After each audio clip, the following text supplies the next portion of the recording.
De quoi je me mêle sur rmc.fr et 01net TV. François Sorel. De quoi je me mêle, l'actualité des nouvelles techno. On va parler d'un player vidéo, vous connaissez forcément.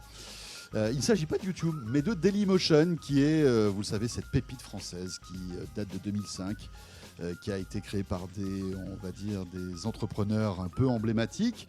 Dailymotion qui, pendant un certain temps, a même été, le promoteur de YouTubeurs qu'on connaît bien. Cyprien Norman ont commencé sur Dailymotion. Dailymotion qui a subi après, évidemment, les affres des acquisitions, des rachats. Et aujourd'hui, il faut savoir que Dailymotion appartient à Vivendi. Vivendi, c'est Canal+. Alors je crois que encore Orange a quelques petites parts dans Dailymotion, mais visiblement c'est Vivendi qui a la main. Et on va essayer de comprendre maintenant à quoi sert Dailymotion, à qui s'adresse donc cette pépite française. Et pour en parler, j'ai le plaisir d'avoir Guillaume Clément sur le plateau de quoi je me mêle. Bonjour Guillaume. Bonjour François. Vous êtes le patron du produit et de la technologie chez Dailymotion. Alors quelques chiffres déjà d'audience, parce que c'est important de savoir que Dailymotion est vu. 300 millions d'utilisateurs qui regardent 3 milliards de vidéos sur votre player chaque mois à travers le monde. Donc c'est pas anodin malgré tout. Alors évidemment c'est une goutte d'eau face aux géants YouTube, mais Dailymotion est bel et bien là. Malgré tout c'est compliqué pour Dailymotion qui a, on le voit depuis toutes ces années, subi des changements stratégiques, etc. Où en est Dailymotion aujourd'hui ?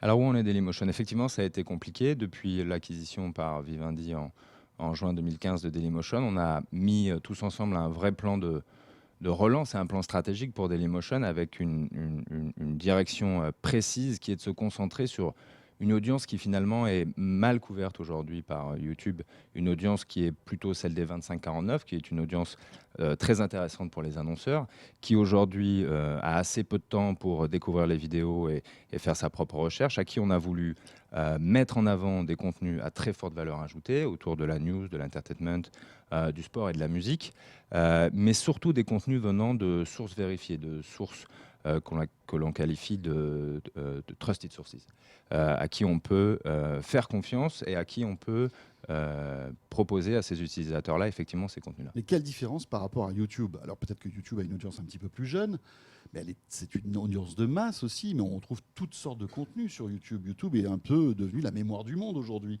On trouve de tout, des vieilles chansons qu'on ne trouve même pas sur Spotify, il y a des publicités, enfin c'est... Quel est votre positionnement ? Quelle est la différence en fait ? Vous vous adressez à une population un peu différente, à une audience différente ? Il y a deux différences fondamentales. D'abord, la différence fondamentale aujourd'hui pour Dailymotion, c'est qu'elle appartient, cette société, à un groupe de contenus, un groupe fort sur les contenus. Vous avez mentionné Canal+, il y a aussi Universal Music. C'est très important, ce changement d'ADN pour Dailymotion, qui est à l'origine une société extrêmement technologique, de rajouter la corde de l'amour des contenus et du savoir de ce que c'est les contenus importants, ce que sont les contenus de qualité. Ce qui veut dire que dans notre approche de la sélection de ces contenus et des contenus qu'on va exposer à nos utilisateurs, on s'appuie tant sur des algorithmes que nous avons refaits et qui sont très performants que les humains, que la notion de qualité des contenus, que la notion que des équipes humaines fournissent pour enrichir ces contenus, pour apporter l'essentiel absolument à nos utilisateurs. Alors, il faut savoir que YouTube, il y a des humains bien évidemment derrière YouTube, mais tout est fait par algorithme. En fait, aucun humain ne décide de pousser telle vidéo ou d'éditorialiser. Tout ça est fait par des machines, et Google sait bien le faire. Vous êtes en train de nous dire, vous avez cette partie algorithme, mais vous avez aussi une équipe éditoriale qui va remonter des vidéos, pousser des contenus, etc. Alors, ce n'est pas une équipe éditoriale, on a pris une approche un peu différente. On a embauché dans les 2 dernières années à peu près 200 collaborateurs, notamment en France, dans l'ingénierie et dans l'intelligence artificielle. Et ce dont on s'est aperçu, c'est qu'il est très très important de garder le contrôle sur ces algorithmes, de faire attention aux biais que ces algorithmes peuvent introduire, et que la notion de contenu de qualité, contenu vérifié auquel on peut faire confiance, nécessite encore aujourd'hui de l'humain, dans la présélection, dans l'annotation de ces contenus, dans la validation de ces contenus. Et c'est notre différence aujourd'hui. Quelle est la dimension, on va dire, réseaux sociaux de Dailymotion ? Parce qu'évidemment, pour préparer cette interview, je suis allé sur votre site. Avec un joli player, on voit qu'il est très rapide, la qualité d'image est excellente, etc. Mais malgré tout, on ne peut pas commenter, on ne peut pas disliker les vidéos, on peut aimer des vidéos, mais on ne peut pas dire que j'aime pas. Et c'est vrai que c'est ce qui fait la force de YouTube et la communauté de YouTube, qu'on peut critiquer peut-être aussi, c'est que, évidemment, la communauté discute, laisse des millions de commentaires parfois sur certaines vidéos, peut aimer des propos, ne pas aimer, etc. pourquoi Dailymotion est plus fermé? Enfin, on a l'impression que vous ressemblez plus à un média traditionnel finalement, ou enfin les vieux médias où on ne pouvait pas trop commenter ce qui se passait. Alors, il n'y a pas de volonté de fermeture. Pour nous, c'était un plan en 2 étapes. La première étape consistait à relancer cette plateforme et à créer un produit vraiment différenciant, fonctionnel, que les utilisateurs apprécient. Mhm. La deuxième étape sera dans l'aspect communautaire, échange, enrichissement autour de ces contenus-là.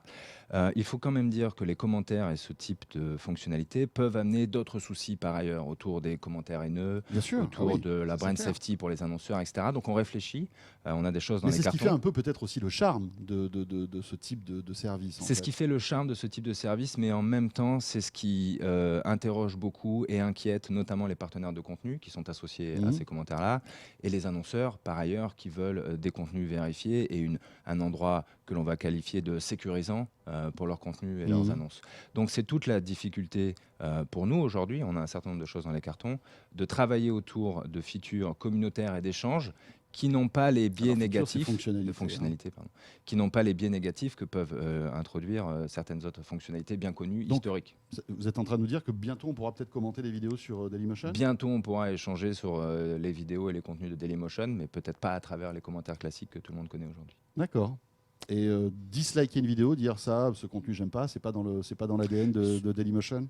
C'est pas une question d'ADN. Encore une fois, nous avons tout refait pour convenir à nos utilisateurs sur les aspects de base, l'expérience, le player et les contenus proposés.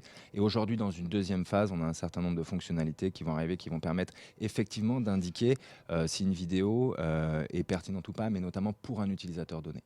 La véritable promesse de Dailymotion, c'est de construire un champ d'actualité et de contenu qui est fait pour vous. La notion de disliker une vidéo peut à la fois servir pour dire je n'aime vraiment pas ce contenu pour tous, mais surtout peut servir pour enrichir l'expérience.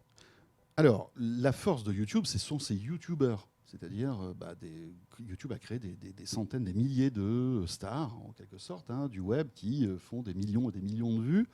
C'est rigolo parce que je citais tout à l'heure Cyprien et Norman, ils ont commencé sur Dailymotion, hein, et puis après ils sont partis voir ailleurs, en face, si je puis dire. Est-ce que la stratégie de Dailymotion, c'est aussi de reséduire ces créateurs de contenu qui ont du talent, alors qu'ils ne sont pas forcément chez Canal+, qui ne sont pas forcément chez Universal, mais qui existent par eux-mêmes, par leur talent ou leur créativité? Ça n'a pas été la volonté première du relancement et de la refonte de cette plateforme, mais c'est aujourd'hui une réalité. C'est-à-dire qu'il existe maintenant un moment, et nous avons des conversations avec certains de ces talents qui sont plus ou moins matures sur la plateforme de YouTube, pour rejoindre Dailymotion, parce qu'il existe aujourd'hui à nouveau une alternative crédible aux produits de YouTube, tant sur l'apparence que les principales fonctionnalités, que la monétisation aussi, qui est importante pour ces créateurs-là, et nous avons aujourd'hui des conversations avec eux. En matière de viralité, parce qu'on sait que c'est le mot quand même qui est important, YouTube a une puissance, une force de frappe qui est phénoménale. Comment essayer d'arriver à avoir ce côté un peu viral quand, je sais pas moi, un YouTuber par exemple fait une vidéo? La problématique du volume, au final, est une problématique qui a été remportée par YouTube. On sera beaucoup plus positionné, nous, sur une problématique de qualité des contenus et de qualité de l'expérience. C'est-à-dire qu'on va plutôt aller chercher des créateurs qui sont dans le créneau qu'on a autour des verticales que j'ai mentionnées, la nouveauté, l'actualité, le sport, la musique et l'entertainment, pour leur offrir une audience extrêmement qualifiée et très intéressante pour les annonceurs. Donc on est plus dans une notion de qualité que d'une notion de volume. D'accord. Peut-être un mot sur la nouvelle appli, hein, Dailymotion, parce que vous êtes là aussi pour ça, pour nous la présenter, hein, une nouvelle appli qu'on va peut-être découvrir en vidéo. Bon, alors on va pas en faire 2 heures, mais elle est plutôt jolie, hein. C'est quoi? C'est cosmétique ou il y a vraiment de grosses différences par rapport à la précédente? Les deux. Cosmétique d'abord parce que il est important toujours de proposer des expériences les plus riches et les plus enrichissantes pour nos utilisateurs. On notera l'apparition de ce qu'on appelle le scroll to play, qui veut simplement dire qu'on peut consommer les recommandations directement dans l'application en naviguant. Et ce qui est important de noter, c'est que le gros changement est finalement derrière, dans le moteur.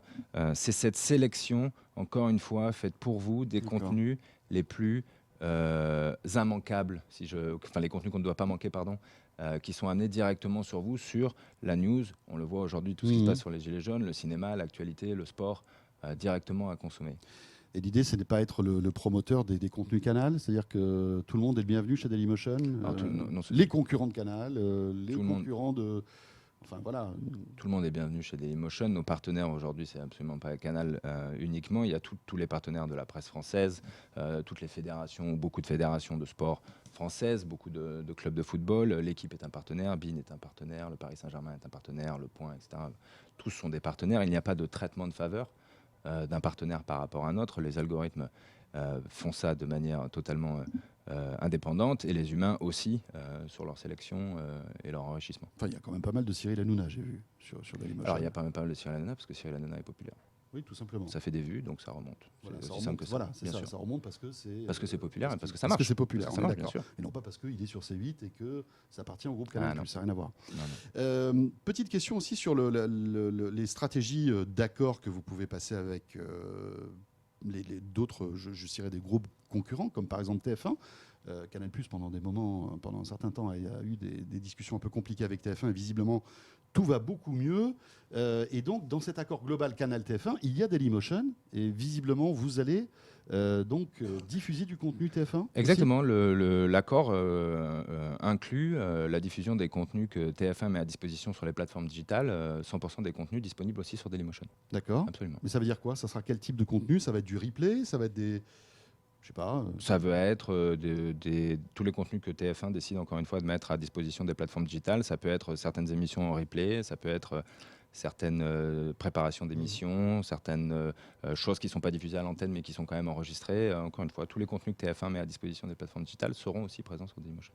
Comment trouver sa place entre un Netflix, qui est évidemment du premium payant, entre une appli, même MyCanal, qui fait partie de votre groupe, mais qui est peut-être en soi aussi concurrente quelque part, avec énormément de contenu, de plus en plus de contenu. YouTube de l'autre côté. Quel est l'avenir un peu de Dailymotion? Est-ce que, par exemple, on peut imaginer une version premium payante de Daily? Est-ce que ça peut devenir aussi une espèce de, on va dire, de plateforme où on pourrait retrouver du replay de n'importe quelle chaîne, par exemple? On pourrait, mais avant tout, ce qui est intéressant pour nous, c'est de noter que ce relancement porte ses fruits sur l'usage.